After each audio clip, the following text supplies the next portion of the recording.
তুমি নিজের রানীর মনস্কামনা পূর্ণ করতে পারো না,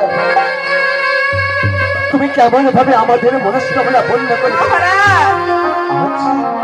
এই রাজ্যের রানী হয়ে তুমি আমায় ব্যর্থ প্রমাণ করবে সুদেষ্টা। সুদেষ্টা, আজ যখন এত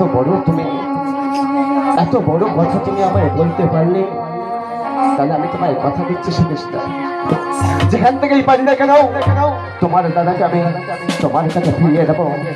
আর কোনো দাস দাসী নয়, আর কোনো প্রহরী নয়, আমি নিজে যাব আমার বান্ধবের সন্ধানে।